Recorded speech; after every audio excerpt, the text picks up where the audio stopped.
सास का अपमान। सुबह की हल्की धूप आंगन में उतर रही थी। मिट्टी की सौंधी खुशबू हवा में घुली हुई थी और घर के कोने में बैठी कमला देवी चुपचाप सूत काट रही थी। चेहरे पर उम्र की लकीरें थी, पर आंखों में आज भी वही स्नेह था जो उन्होंने अपने बेटे को पालते समय महसूस किया था। मगर अब उस स्नेह में एक अजीब सी उदासी घुल गई थी, क्योंकि जिस घर को उन्होंने अपने हाथों से बसाया था, उसी घर में उनकी इज्जत रोज रोज टूट रही थी। उनका बेटा अमित नौकरी के सिलसिले में सुबह जल्दी निकल जाता और देर रात लौटता, और घर की बागडोर उनकी पत्नी निशा के हाथों में थी। शुरू शुरू में निशा बहुत मीठा बोलती थी, सास के पैर दबाती, उनकी पसंद का खाना भी बनाती थी। मगर शादी के 2 साल बाद ही उसके तेवर बदलने लगे। कमला देवी कभी कुछ समझाने की कोशिश करती तो निशा उस पे कहती कि अब पुराना जमाना नहीं है माँ जी, आप हर बात में मत बोला कीजिए। और अमित चुपचाप रहता, क्योंकि उसे लगता था कि घर की छोटी छोटी बातों में बोलना ठीक नहीं है। धीरे धीरे बात इतनी बढ़ गई कि निशा मेहमानों के सामने भी कमला देवी को ताने देने लगी। कभी नमक कम होने पर, कभी चाय ठंडी होने पर, और कभी यूं ही बिना बात के। एक दिन तो उसने सबके सामने ही कह दिया कि सारा दिन कुछ काम नहीं करती, बस बैठकर हुक्म चलाती रहती हैं। और यह सुनकर कमला देवी का दिल मानो जैसे टूट सा गया। उनकी आंखों में आंसू भर आए, मगर उन्होंने कुछ नहीं कहा, सिर्फ चुपचाप उठकर रसोई में चली गई। रात को अमित आया तो कमला देवी ने कुछ नहीं बताया। उन्होंने सोचा कि बेटे की खुशी के लिए सब सह लूँगी, मगर अपमान का घूंट हर दिन और कड़वा होता गया। निशा को लगता था कि सास का सम्मान करने से उसकी आज़ादी कम हो जाएगी। वह अपनी सहेलियों से फ़ोन पर कहती, मैं किसी की नौकरानी नहीं हूँ, और यह सब कमला देवी सुन लेती तो उनका दिल रो पड़ता था। एक दिन मोहल्ले में शादी थी। सब औरतें सज धज कर जा रही थीं। कमला देवी ने अपनी पुरानी साड़ी निकाल ली, जो उनके पति ने सालों पहले दी थी। मगर निशा ने ताना मार दिया, इतनी पुरानी साड़ी पहनकर जाएंगी तो लोग क्या कहेंगे। और फिर अपनी नई साड़ी अलमारी में बंद कर दी। कमला देवी चुप रही और उसी पुरानी साड़ी में शादी में गई। वहाँ उनकी पुरानी सहेली शांता ने पूछा, तुम इतनी उदास क्यों रहती हो? तो उनकी आंखें भर आई, मगर उन्होंने हंसकर बात को टाल दी। घर लौटकर उन्होंने भगवान के सामने दीपक जलाया और कहा कि हे प्रभु, मेरी बेटी को समझ दे, मेरी बहू को समझ दे। मगर शायद समय को कुछ और ही मंजूर था। कुछ दिनों बाद अमित बीमार पड़ गया।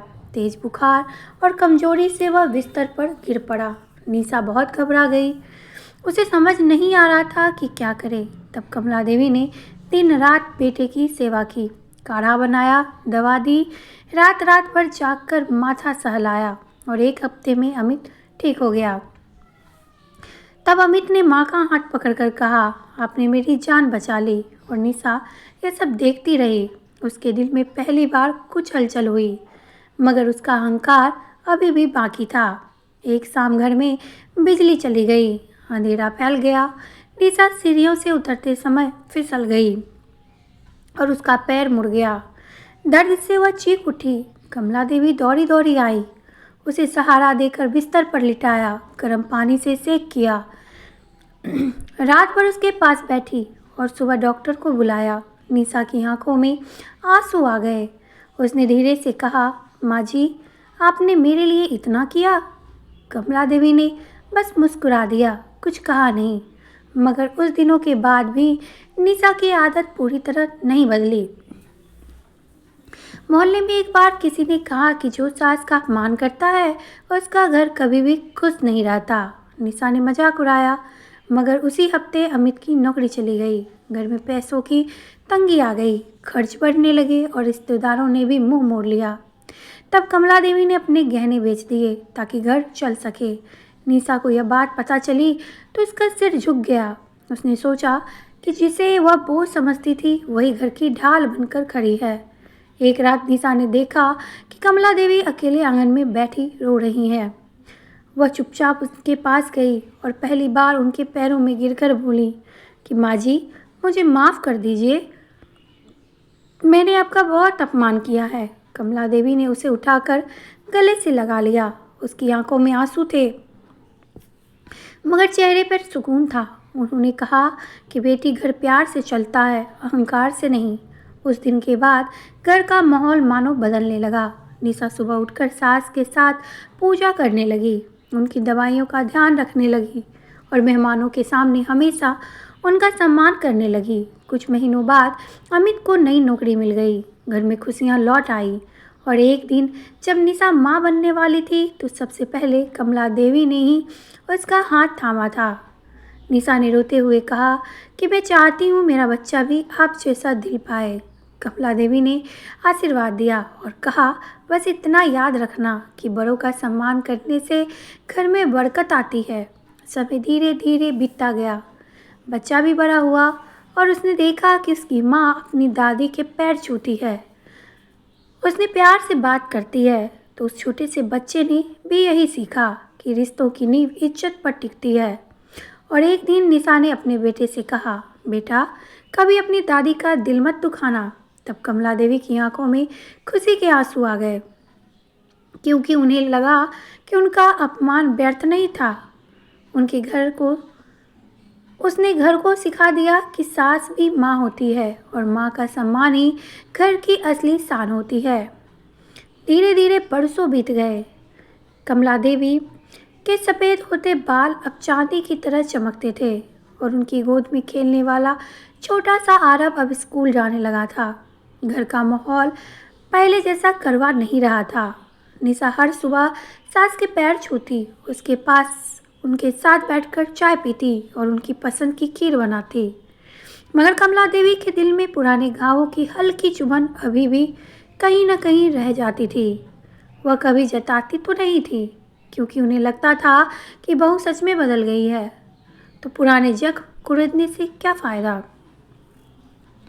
आरव अपनी दादी से बहुत प्यार करता था। स्कूल से लौटकर सबसे पहले उनके ही पास आता और कहता कि दादी, आज मैम ने मुझे स्टार दिया। तो कमला देवी गर्व से उसकी पीठ थपथपाती, उसे कहानियाँ सुनाती और प्यार से खाना भी खिलाती। निशा दूर से यह सब देखती तो उसके दिल में ग्लानि और प्यार दोनों उमड़ पड़ते। उसे याद आता कि जिस औरत ने उसे कभी अपमानित करने का जवाब नहीं दिया, वही आज उसके बच्चे की सबसे बड़ी ताकत बनी रही है।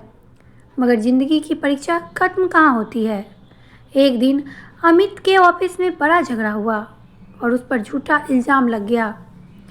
नौकरी खतरे में पड़ गई। घर में फिर चिंता का माहौल छा गया। निशा घबरा गई, उसे लगा कि सब कुछ फिर बिखर जाएगा। तब कमला देवी ने साफ स्वर में कहा कि बेटा, सच कभी हारता नहीं। उन्होंने मंदिर जाकर बेटे के लिए दिया जलाया और रात भर भगवान से प्रार्थना करती रहीं। कुछ दिन बाद सच्चाई सामने आई तो अमित बच गया। उसने माँ के पैर पकड़कर कहा, आपकी दुआओं ने मुझे सच में बचा लिया। निशा की आंखों में आंसू आ गए। उसने सोचा, अगर इस घर की जड़ कमला देवी है तो वही इसकी ताकत भी है। उसी समय गांव से खबर आई कि कमला देवी की छोटी ननद बीमार है, उन्हें देखने जाना था। निशा ने कहा, माँ जी, आप अकेले कैसे जाएंगी? और खुद उनके साथ गई। रास्ते भर वह उनकी सेवा करती रही। बस में सीट दिलाई, पानी दिया और पहली बार लोगों ने कहा कि बहू हो तो ऐसी हो। निशा का सिर झुक गया, क्योंकि उसे याद आया कि कभी वही लोग उसके ताने के गवाह थे। गांव पहुंचकर जब कमला देवी की ननद ने निशा का हाथ पकड़ा तो कहा, तू बहुत अच्छी बहू है। तो निशा फूट फूट कर रो पड़ी। उसने सच बता दिया कि उसने अपनी सास को कितना दुख दिया था। सबने कमला देवी की तरफ देखा, मगर उन्होंने बस मुस्कुराकर कहा, गलती हर इंसान से होती है, सुधार ही असली जीत है। वापस लौटते समय निशा ने कमला देवी के पैर दबाते हुए कहा, माँ जी, अगर उस समय आपने मुझे माफ़ ना किया होता तो शायद आज मैं इतनी खुश ना होती। कमला देवी ने उसके सिर पर हाथ फेरते हुए कहा, बेटी, घर में प्यार बो तो इज्जत अपने आप उगती है। समय फिर बीता। आरब बड़ा होकर कॉलेज जाने लगा।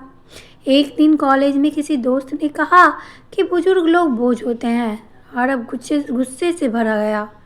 उसने कहा, मेरी दादी मेरी ताकत है, और घर आकर दादी के गले लग गया। कमला देवी की आंखों में खुशी के आंसू आ गए। उन्हें लगा कि उनकी जिंदगी अब सफल हो गई, मगर उम्र अपना असर दिखा रही थी। एक रात कमला देवी की तबीयत अचानक ही बिगड़ गई। उन्हें अस्पताल ले जाना पड़ा। डॉक्टर ने कहा कि उम्र ज़्यादा हो गई है, देखभाल बहुत ज़रूरी है।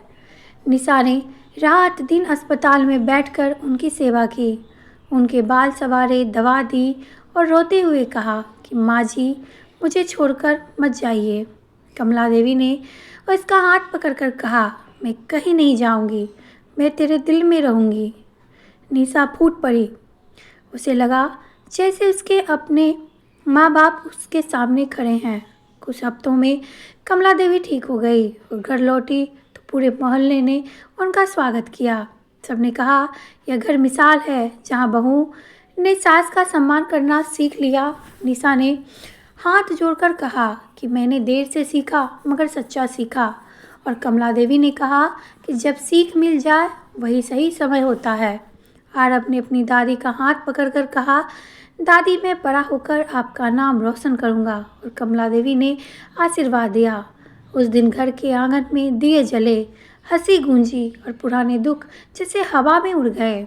निशा ने मन ही मन ठान लिया कि वह अपने बच्चे को सही सिखाएगी कि घर में सबसे बड़ा धन इज्जत और प्यार होता है। और कमला देवी ने आसमान की तरफ देखकर भगवान का शुक्रिया अदा किया कि उन्होंने उनके अपमान का दर्द आखिरकार रिश्तों की मिठास में बदल ही दिया। दोस्तों, आपको ये कहानी कैसी लगी? अगर मेरा प्रयास अच्छा लगा हो तो चैनल को सब्सक्राइब करके बेल आइकन को प्रेस करें और दोस्तों के साथ इसे शेयर करें।